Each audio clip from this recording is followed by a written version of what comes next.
Unpaid bills, expired supplies, a lack of crucial drugs and equipment, problems outlined in a report on a hospital that closed briefly. Those documents obtained by WATE 6 on your side, shedding some light on the situation at Pineville Community Health Center.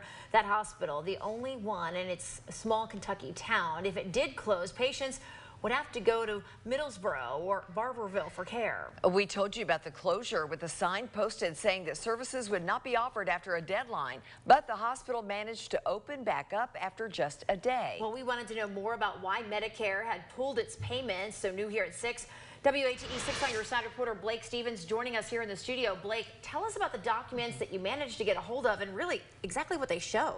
Yeah, it's a 135-page document from the Centers of Medicare and Medicaid Services. As you remember, CMS cut off Medicare and Medicaid reimbursements on May 24th. This came after the hospital's owner declared bankruptcy. The shortage left the city of Pineville with no choice but to pick up the mantle financially to keep it open. Now, the cut to federal dollars crippled that hospital. This report tells us why. A place many count on for help. It's also a place a CMS report found in January to be admitting patients for treatment the hospital couldn't provide.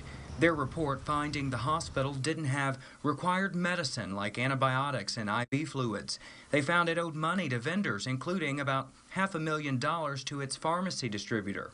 CMS finding the hospital lacking emergency medicine like epinephrine for life-threatening allergic reactions and cardiac arrest. Inspectors finding just one dose of the life-saving treatment for blood clots during a heart attack or stroke. In the report, one doctor saying there were times staff would leave in the middle of a procedure to search the hospital for supplies. It found the disinfectant used to clean surgical supplies expired.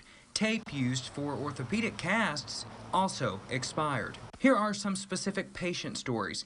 Patient 2 in the report was admitted for chest pain, although the hospital did not have the cardiology services needed to properly monitor that patient. That patient was transferred to another hospital 34 hours later.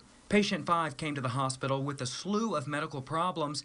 The biggest takeaway from the report, though, the patient spending 2 days at the hospital without being fed. Patient 11 coming in with gallstones. The report shows the ER doctor admitted this patient to surgical services, although that doctor wasn't sure if there was any anesthesia.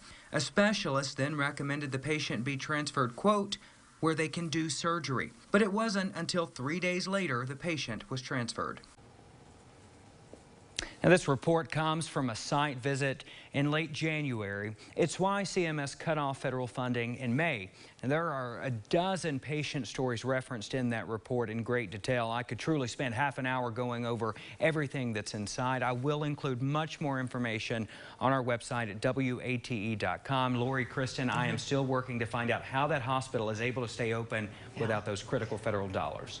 Wow. All right, so much to look through there, Blake. Thank you so much. And by the way, everyone, we're told the hospital could actually get that CMS funding back. Yeah, a spokesperson with CMS saying hospitals reapplying have to meet certain requirements, including a period of 30 to 100 days or 120 days of being compliant with the standards set by the federal government. Of course, we will stay with this story.